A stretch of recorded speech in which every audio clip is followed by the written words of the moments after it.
Hello students, welcome back to ND commerce classes. कैसे हो आप सब? मुझे आशा है कि आप सब अच्छे होंगे। तो हाँ जी, आज हम करने वाले हैं कॉस्ट अकाउंटिंग स्टैंडर्ड 5।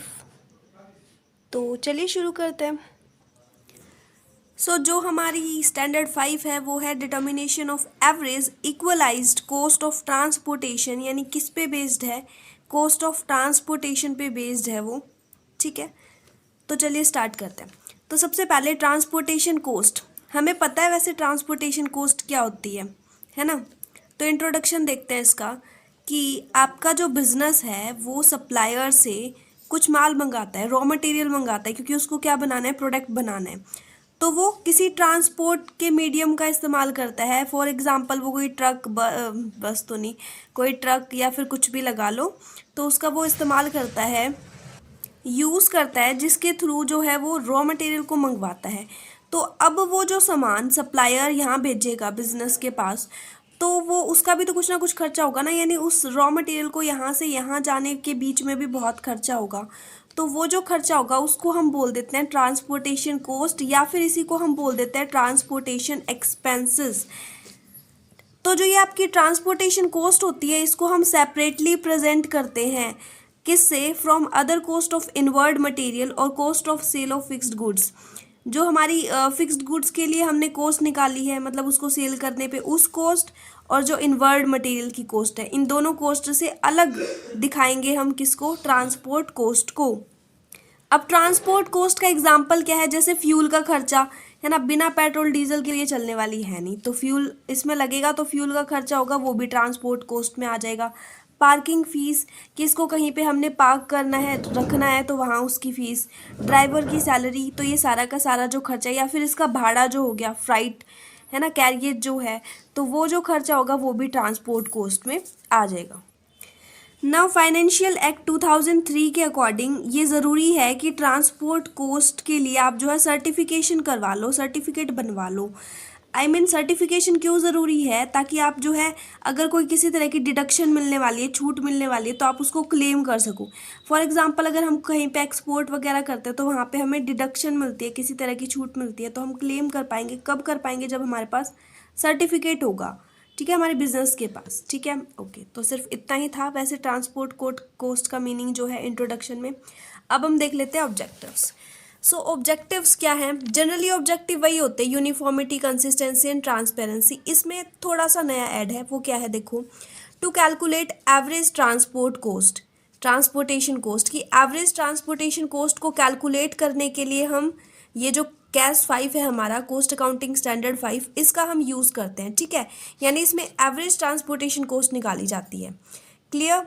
ओके। इसके साथ साथ क्या, एवरेज ट्रांसपोर्टेशन कॉस्ट जो है उसमें यूनिफॉर्मिटी होनी चाहिए, मतलब उसमें जो प्रिंसिपल मेथड्स हम यूज़ करेंगे वो निकालते टाइम, ट्रांसपेरेंसी होनी चाहिए, और जो भी प्रोसीजर होगा उसका डिस्क्रिप्शन, यानी डिटेल्ड जो होती है ना, डिटेल विवरण, वो हम प्रस्तुत करेंगे, है ना, वो ज़रूर प्रेजेंट करेंगे। तो इन चीज़ों को ध्यान में रखते हुए कि भाई डिस्क्रिप्शन हमें मिलेगी, ट्रांसपेरेंट होगा, यूनिफॉर्मिटी होगी, एंड हम एवरेज ट्रांसपोर्ट कॉस्ट हमारी निकाल पाएंगे। ये इस ऑब्जेक्टिव को ध्यान में रखते हुए हमने कैस 5 जो है वो बनाया है। देन स्कोप कि कहाँ कहाँ अप्लाई होगा।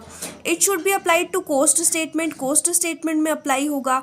इसके साथ साथ हम average cost of transportation determine कर पाएंगे, और एवरेज कॉस्ट ऑफ ट्रांसपोर्टेशन में हम उसको क्लासीफाई कर पाएंगे, मेज़र कर पाएंगे, प्रेजेंटेशन हम उसकी कर पाएंगे, डिस्क्लोजर हम उसको कर पाएंगे, है ना। ये जो चीज़ें हैं ये पहले भी चलती आ रही है, आपको याद होगा। कॉस्ट अकाउंटिंग स्टैंडर्ड 2nd में भी थी, 3rd में भी थी, 4th में भी थी, राइट। इसके अलावा इसके स्कोप में कुछ नई चीज़ें भी ऐड हुई हैं। वो दो चीज़ें क्या है? इंश्योरेंस क्लेम वैल्यूएशन, कि इसका जो स्कोप है वो इंश्योरेंस वाला जो एरिया वहाँ पे भी आता है, कि अगर आपने आपके जैसे गाड़ी जो है उसका इंश्योरेंस करा रखा है, तो उस तो मतलब अगर कुछ दुर्घटना वगैरह हो जाए ना, कुछ एक्सीडेंट वगैरह, तो उसका क्लेम आप ले सकते हो। तो उसके वैल्यूएशन की जो चीज़ें हैं वो भी यहाँ ज़रूर आएगी। और ये जैसे मैंने फॉर्म सा बना दिया क्लेम के लिए, क्लेम का फॉर्म है, यहाँ पे आपका साइन वाइन होगा। इसके अलावा फ्राइट यानी जो भाड़ा है उसकी कंपटीशन, मतलब उसको चार्ज करना, कैसे चार्ज करना है, कितना चार्ज करना है, तो वो चीज़ें भी यहाँ आएंगी, इसके स्कोप में शामिल होंगी। तो 3 स्टेप हो चुके हैं, introduction, 2nd objective, 3rd scope. Next देखते हैं 4th स्टेप, डेफिनेशंस। सो डेफिनेशंस में आपकी है inward versus outward transportation cost and है कॉस्ट ऑफ ट्रांसपोर्टेशन। देखो जो कॉस्ट ऑफ ट्रांसपोर्टेशन है ना उसी के अंदर आ जाएगा ये inward versus outward transportation cost. ठीक है, तो अगर हम कॉस्ट ऑफ ट्रांसपोर्टेशन को अच्छे से पढ़ लेंगे, बहुत अच्छे से, तो उसके टाइप्स भी पढ़ पाएंगे। अब कॉस्ट ऑफ ट्रांसपोर्टेशन आपको पता है, हमने पीछे ही पढ़ा कि क्या होती है। आप सप्लायर से बिजनेस में जो चीज़ें आ रही है विद ट्रांसपोर्ट के थ्रू, तो वो जो ट्रांसपोर्ट यानी वो जो साधन होगा तो उसका जो खर्चा, फ्लाइट का खर्चा, फ्यूल का खर्चा, तो वो सारा कॉस्ट ऑफ ट्रांसपोर्टेशन होता है। अब जो कॉस्ट ऑफ ट्रांसपोर्टेशन होता है वो दो हिस्सों में डिवाइडेड होता है, inward and outward. Inward transportation cost को हम कैरिएज इनवर्ड भी बोल देते हैं और फ्राइट इनवर्ड भी बोल देते हैं, और आउटवर्ड ट्रांसपोर्टेशन कॉस्ट को हम कैरिएज आउटवर्ड भी बोल देते हैं और फ्राइट आउटवर्ड भी बोल देते हैं। मीन्स अगर पेपर में ये आ जाए कॉस्ट तो भी हमने सेम आंसर लिखना है, कैरिएज इनवर्ड आ जाए तो भी हमने सेम आंसर लिखना है, फ्राइट इनवर्ड आ जाए तो भी हमने नीचे जो ये लिख रखा है इधर वाला सेम आंसर लिखना है। इसी तरह से आउटवर्ड में तीनों में से कुछ भी आ जाए हमने ये सेम लिखना है। क्लियर? चलो देख लेते हैं कि ये जो तीनों हैं इन तीनों का मीनिंग क्या है। मीनिंग है कॉस्ट और expenses associated with purchase of goods. Goods के परचेज से जो चीज़ें रिलेटेड हैं, ठीक है, गुड्स के परचेज से जो चीज़ें रिलेटेड है, ऐसी खर्चे या ऐसी कॉस्ट को हम क्या बोलेंगे, इनवर्ड ट्रांसपोर्टेशन और कैरिएज इनवर्ड। इनवर्ड मतलब कोई चीज़ हमारे पास आ रही है ना, तो इसलिए परचेज से रिलेटेड हो जाएंगे। जैसे कि आपका बिजनेस सप्लायर से कोई माल खरीदता है तो उसके बदले में आपके बिजनेस को जो इन्होंने गाड़ी भेजी उस गाड़ी का किराया वगैरह देना पड़ेगा, फ्लाइट चार्जेस देनी पड़ेगी और भी जो चीज़ें देनी पड़ेगी, तो इसीलिए ये हो गया कैरिएज इनवर्ड। फिर है कैरिएज आउटवर्ड। आउटवर्ड क्या है? Seller cost of delivering goods to buyer. कि सेलर जो है यानी हमारा जो बिजनेस है वो बायर को यानी कस्टमर्स को क्या करेगा, डिलीवर करेगा माल, और जब वो डिलीवर करेगा माल तो उसके बदले में उसको वो सारा खर्चा भी बिजनेस ही उठाता है, ये नहीं है कि कस्टमर उठाएगा। ठीक है, इनडायरेक्टली तो कस्टमर को ही पे करना होता है, बट डायरेक्टली तो ये पे कर रहा होता है ना बिजनेस, तो वो जो खर्चा होगा वो आपका आउटवर्ड में आ जाएगा। क्लियर है? ओके, ठीक है, आप चाहो तो स्क्रीनशॉट भी ले सकते हो। तो अब हम नेक्स्ट देख लेते हैं। नेक्स्ट डेफिनेशन हमारी है फ्राइट। ये वही है जो हम पढ़ के आ चुके हैं। फ्राइट मतलब the amount you are charge to transported goods. जो हमने माल ट्रांसपोर्ट का है, चाहे वो रॉ मटेरियल है चाहे कुछ भी है, तो उस पर हम जो अमाउंट चार्ज करेंगे वो कहलाती है फ्राइट यानी भाड़ा। राइट, कार्टेज भी भाड़े जैसा ही होता है क्योंकि इसमें लिख रखा है it refers to expenses related to freight. Freight से रिलेटेड होता है, और इसमें क्या चीज़ें होती है, लोडिंग एंड अनलोडिंग, कि कौन सा माल हमने लोड करना है, कौन सा माल हमने लोड नहीं करना, उससे रिलेटेड खर्चे भी कार्टेज में आते हैं। और इसके अलावा it is related to purchase और सेल ऑफ गुड्स। गुड्स के परचेज और सेल से रिलेटेड होता है। नेक्स्ट डेफिनेशन है डिपोट। डिपोट, इसको डिपो बोलेंगे वैसे, ठीक है। एक ऐसी जगह जहाँ पे ना वेयर हाउस की जैसी होती है, जहाँ पे हम अपने माल को टेम्परेली डिपॉजिट करते हैं। ठीक है, कोई भंडार गृह हो गया या फिर कोई वेयर हाउस हो गया, ऐसा कुछ। फिर इक्वलाइज्ड फ्राइट। इक्वलाइज्ड फ्राइट को एवरेज फ्राइट भी बोला जाता है। अब देखो मेरी बात सुनो एक बार। जब हमने यहाँ पे चैप्टर स्टार्ट करा था तो मैंने एवरेज के ब्रैकेट में इक्वलाइज्ड लिखा था। इसका मतलब इसका मतलब क्या हुआ कि अगर क्वेश्चन में आ जाए कि average freight, what do you mean by average freight. Freight का तो पता ही है आपको क्या है, तो एवरेज फ्राइट का भी आपको पता चल जाएगा कि एवरेज निकालना है ना, जो टोटल फ्राइट है उसका एवरेज। तो अगर क्वेश्चन में आ जाए कि इक्वलाइज्ड फ्राइट क्या है, तो इसका मतलब वही है कि एवरेज ही निकालना है। जैसे ट्रांसपोर्टेशन कॉस्ट आ गई कि डिफाइन ट्रांसपोर्टेशन कॉस्ट, आप कर दोगे डिफाइन, और अगर ये आ गई कि एवरेज ट्रांसपोर्टेशन कॉस्ट तो भी आप डिफाइन कर दोगे, है ना, टोटल का एवरेज, ठीक है, वो भी आप कर दोगे। लेकिन इक्वलाइज ट्रांसपोर्टेशन कॉस्ट आ गई तो आपको समझ नहीं आएगा कि क्या होता है, आप लिख दोगे जो इक्वल होती है, ऐसा नहीं होता। इक्वलाइज्ड का मतलब होता है एवरेज। तो दोनों में से कुछ भी आ जाए, दोनों का सेम मीनिंग होगा, ठीक है, तो इसलिए ये इंपॉर्टेंट है। उसके बाद नेक्स्ट आपका दे रखा है ट्रीटमेंट ऑफ कॉस्ट, यानी जो हमारा सिलेबस था उसके अकॉर्डिंग जो चीज़ें दे रखी थी उसमें ये वर्ड दे रखा है ट्रीटमेंट ऑफ कॉस्ट। लेकिन जब हम इसके पॉइंट्स को पढ़ते हैं तो उससे हमें पता चलता है कि ये हमारे प्रिंसिपल्स ही हैं। देखो भाई, जो दे रखा है ना बुक या जो भी आपकी सिलेबस थी उसमें ये दे रखा है ये वर्ड, और ये वर्ड जो है वो कॉन्क्लूजन, यानी जब हमने इसको पढ़ा पूरे को तो कॉन्क्लूजन से आया है। तो आप दोनों भी लिख सकते हो या सिर्फ ये भी लिख सकते हो या फिर ये भी लिख सकते हो, तो कोई दिक्कत नहीं है, गलत नहीं होगा। तो चलिए फटाफट देख लेते हैं जो हमारे प्रिंसिपल्स है या ट्रीटमेंट ऑफ कॉस्ट है, हम कॉस्ट को कैसे ट्रीट करेंगे। तो फर्स्ट है इनवर्ड ट्रांसपोर्टेशन कॉस्ट। जो इनवर्ड ट्रांसपोर्टेशन कॉस्ट है वो किसका हिस्सा है, हमारे मटेरियल के प्रोक्योरमेंट से रिलेटेड है, यानी परचेज से रिलेटेड है, उसी का एक पार्ट है, उसी का एक हिस्सा है। तो तो जब हम इस कॉस्ट को अलोकेट करेंगे या पोर्शन करेंगे, मतलब बांटेंगे अलग अलग हिस्सों में, अलग अलग पार्ट में, तो एक जिस बेस पे ये टिकी हुई है, मतलब है ना, ऐसा बोलते हैं ना किसी चीज़ को अलग अलग बेस के हिसाब से डिवाइड करना, तो उस बेस पे हम इसको क्या करेंगे, हम डिवाइड करेंगे, यानी अपोर्शन करेंगे और अलोकेटेड करेंगे।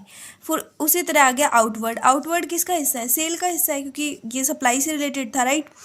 तो इसमें क्या करेंगे, इसको भी हम सुटेबल बेसिस पे अलोकेटेड करेंगे और अपोर्शन करेंगे, बांट देंगे मतलब।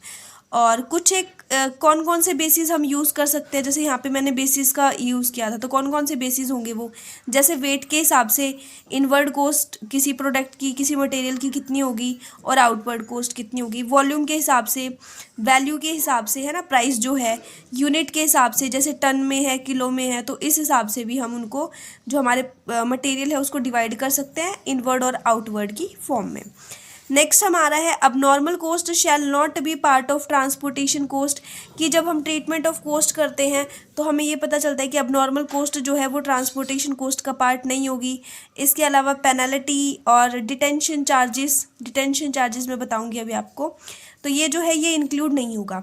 अब जब मैंने ये दो पॉइंट पढ़े तो मेरे को पता चला कि ये दो चीज़ें जो है वो हम प्रिंसिपल जब हम करते थे, कॉस्ट अकाउंटिंग स्टैंडर्ड 3 हमने पढ़ा था, 4 पढ़ा था, तो प्रिंसिपल्स में ये वर्ड्स आए थे। इसका मतलब ये जो सारी चीज़ें प्रिंसिपल से रिलेटेड है, तो कंक्लूजन से मैंने यहाँ पे फिर प्रिंसिपल्स लिख दिया था। ओके, बाकी आपकी मर्जी, आप दोनों में से कोई भी पॉइंट लिख सकते हो। अब जो मेन चीज़ आई है वो ये है डिटेंशन चार्जेस, कि डिटेंशन चार्जेस क्या है, नया वर्ड है डिटेंशन चार्जेस, मतलब कि आपकी वेयर, ओके सॉरी, चलिए फिर से स्टार्ट करते हैं, एक बार थोड़ा डिस्टर्बेंस हो गया था। तो डिटेंशन चार्जेस कौन से होता है कि फॉर एग्जांपल आपका कोई वेयर हाउस है ना, गोडाउन है, एंड वहाँ पे मान लेते कुछ कंटेनर वगैरह रखे हुए हैं, और आपने वो कंटेनर यूज़ कर लिया, एंड वो कंटेनर आपके नहीं थे, है ना, आपकी बिजनेस के नहीं थे, किसी और मतलब जो सप्लायर था उसके थे, एंड आपने उसको यूज़ कर लिया, तो उसकी कॉस्ट आपको पे करनी पड़ेगी। मान लेते हैं कि वो कंटेनर यूज़ करने की कॉस्ट आपको पे करनी पड़ेगी, तो वो जो चार्जेस आप पे करोगे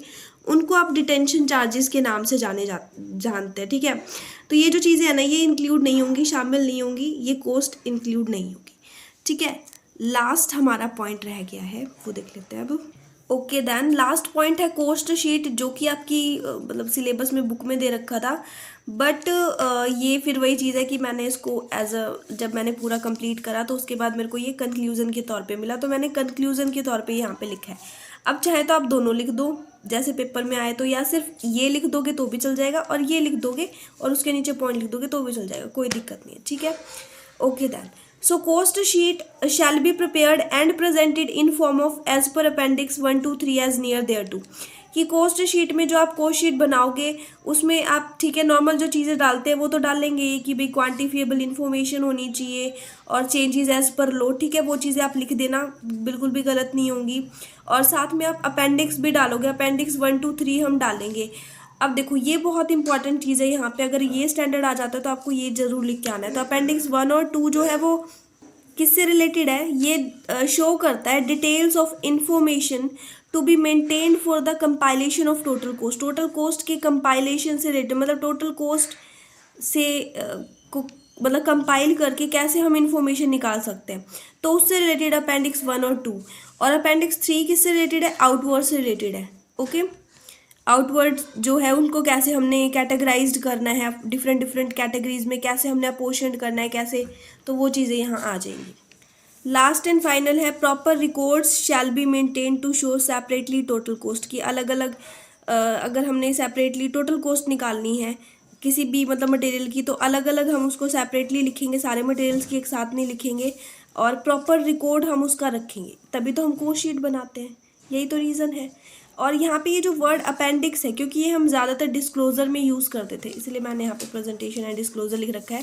बाकी आप ये लिख दोगे ना तो ज़्यादा बेस्ट रहेगा, क्योंकि यही दे रखा है, मतलब ज़्यादातर जगह जो कोस्ट शीट दे रखी है। चलो ठीक है, अगर आपको समझ आया हो तो बहुत अच्छी बात है, और अगर समझ आ गया हो तो वीडियो को लाइक ज़रूर कर दीजिएगा, ताकि मुझे भी पता चल जाए कितने बच्चों को समझ आया है। और आप कमेंट भी कर सकते हो, बिकॉज आपके कमेंट्स बहुत वैल्यूएबल होते हैं। देन हम मिलेंगे नेक्स्ट वीडियो में कॉस्ट अकाउंटिंग स्टैंडर्ड 6 के साथ, जिसके नोट्स लगभग बन ही चुके हैं। और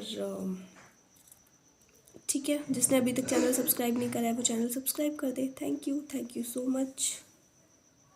और हाँ जी, शेयर करना बिल्कुल ना भूलें, बिकॉज आपकी क्लास के स्टूडेंट्स भी पढ़ लेंगे, है ना। ओके, चलो ठीक है, थैंक यू सो मच।